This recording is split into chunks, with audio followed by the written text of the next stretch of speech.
जय श्री राधे। पूज्य श्री सद्गुरुदेव भगवान के चरणों में प्रणाम। पूज्य श्री रुक्मणी बाई जी का जीवन चरित्र।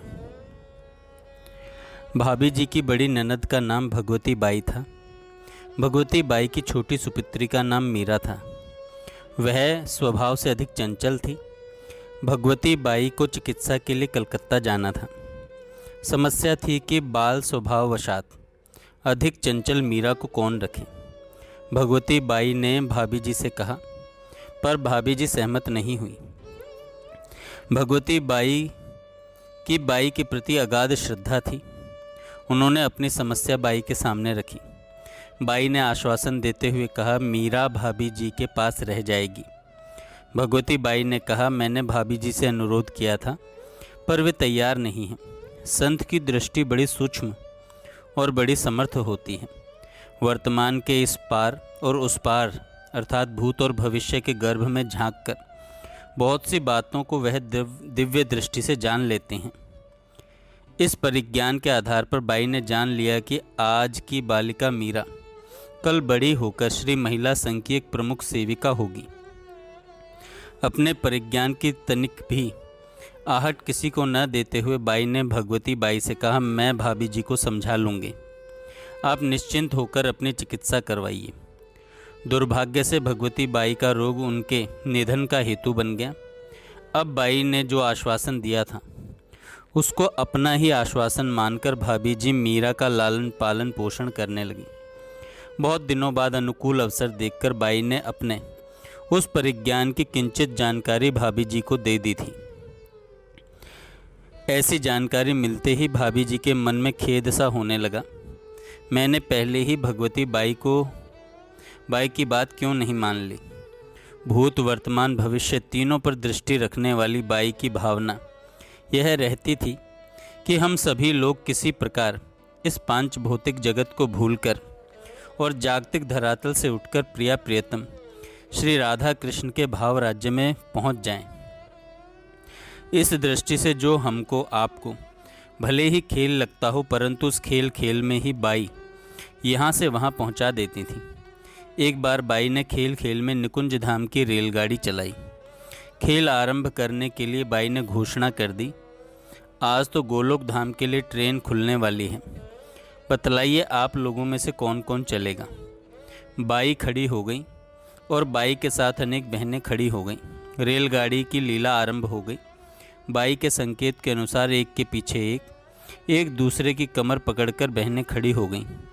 लगभग 20 बहनों के खड़े होने से 20 डिब्बे की गाड़ी श्री महिला संघ स्टेशन पर खड़ी हो गई।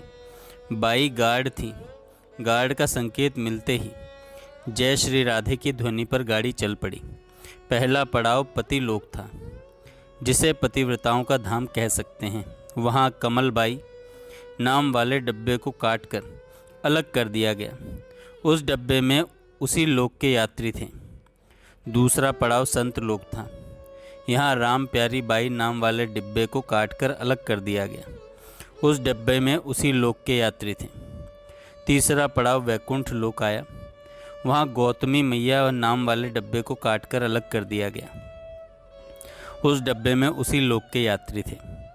इस प्रकार 3 लोक की लंबी यात्रा पार करने के बाद रेलगाड़ी गोलोक धाम के लिए चल पड़ी। अब अंतिम पड़ाव था गोलोक धाम। रात को 8 बजे 17 डब्बों वाली गाड़ी पहुंच गई श्री गोलोक धाम। वहां पहुंचते ही श्री राधा नाम संकीर्तन प्रारंभ हो गया। खेल में उल्लास सा छा गया। हम सब गोलोक धाम में हैं। यह नव वृंदावन धाम गोलोक धाम ही तो है, जहाँ नित्य निरंतर प्रिया प्रियतम के नाम की रटन और लीला का दर्शन है। श्री महिला संघ में एक कमरा है, जिसे श्री षोडश गीत मंदिर कहा जाता है। इस मंदिर में श्री भाई जी के कर कमलों द्वारा प्रदत्त श्री षोडश गीत के 5 धातु पत्र प्रतिष्ठित हैं। इन 5 धातु पत्रों पर संपूर्ण षोडश गीत खुदे हुए हैं। इन षोडश गीत पत्रों के एक पार्श्व में श्री भाई जी का और दूसरे पार्श्व में श्री बाबा का चित्रात्मक श्री विग्रह भी प्रतिष्ठित हैं। इन प्रतिष्ठित श्री पत्रों एवं श्री विग्रह का पूजन अर्चन नित्य ही विधिवत हुआ करता है। एक बार बाई के मन में एक ऐसा मनोरथ का उदय हुआ कि षोडश गीत मंदिर में श्रीमद् भागवत का सप्ताह पाठ हो, और यह पाठ कीर्तन मंडली और भक्त मंडली के उन सदस्यों द्वारा हो जो सही और शुद्ध पाठ कर सकें। बाई की उस मंगलमयी अभिलाषा को पूर्ण करने के लिए भाभी जी तत्काल सक्रिय हो गई। फिर इसी श्री षोडश गीत मंदिर में श्रीमद् भागवत महापुराण के सप्ताह पारायण का कार्यक्रम आयोजित किया गया। सप्ताह पाठ के कार्यक्रम में कुल 13 माताओं और बहनों ने भाग लिया। एक बहन जप करती थी, एक श्री विष्णु सहस्त्रनाम स्तोत्र का पाठ करती, एक श्रीमद् भगवत गीता जी का पाठ और शेष 10 बहन श्रीमद् भागवत जी का पाठ करती थीं। और यह सारा जप और पाठ होता था श्री षोडश गीत पत्रों के सन्मुख बैठकर। सभी माताएं बहनें एक साथ बैठती थीं और सभी के पास श्रीमद् भागवत जी का अपना अपना ग्रंथ रहता था। सप्ताह पारायण के इस पाठ अनुष्ठान में बाई के निर्देशानुसार वस्त्र आदि की शुचिता, नियमानुवर्तन में तत्परता, स्थान की शुद्धता, वातावरण में पवित्रता, पाठ की नियमितता आदि अनेक बातों का विशेष ध्यान रखा जाता था। यह आयोजित अनुष्ठान था एकमात्र भगवान की प्रीति के लिए। पाठ और जप करने वाली माताओं बहनों ने बड़े उत्साह से कार्यक्रम में भाग लिया और वे बड़े भाव के साथ पाठ जप करती थीं। बाई की आंतरिक अभिलाषा थी और उसके अनुसार भाभी जी का पूर्णतम प्रयास था कि ऐसे निष्काम कार्यक्रम का तनिक भी प्रचार न हो। प्रिया प्रियतम श्री राधा माधव की प्रसन्नता की प्राप्ति ही जिसका एकमात्र हेतु हो। ऐसे शुद्ध साधनात्मक कार्यक्रम का विज्ञापन से भला क्या संबंध। यह अनुष्ठान सर्वथा भगवत प्रीत्यर्थ था और यह नितांत एकांतिक कार्यक्रम सप्ताह पर्यंत उत्साह 16 श्री महिला संघ के षोडश गीत मंदिर में चलता रहा। क्रमशः पूर्णाहुति का दिवस आ गया। बाई के द्वारा जो विधि बतलाई गई थी उसी के अनुसार अनुष्ठान की संपन्नता से संबंधित अर्चन विधान चल रहा था। इसी समय एक बड़ी विचित्र घटना घटी। इधर तो पाठ अनुष्ठान की पूर्ण आहुति हुई और उधर डाकघर के डाकिये ने आकर एक लिफाफा दिया। वह लिफाफा आया था गोरखपुर से और लिफाफे में पत्र था श्री भाई जी के हाथ लिखा हुआ। लिफाफे में केवल एक पत्र वहीं बल्कि उनके हाथ के लिखे हुए 13 पत्र थे। यह 13 पत्र थे इस सप्ताह अनुष्ठान में भाग लेने वाली हर एक बहन के लिए अलग अलग। जिन जिन बहनों ने भाग लिया था उन बहनों के नाम से श्री भाई जी ने अलग अलग व्यक्तिगत पत्र लिखे थे। पत्र में श्री भाई जी ने आशीर्वाद दिया, यह बड़ा सुंदर कार्यक्रम तुम लोगों द्वारा हुआ है तथा इससे भगवान श्री कृष्ण को परम प्रसन्नता हुई है। तुम सभी अति भाग्यशाली हो।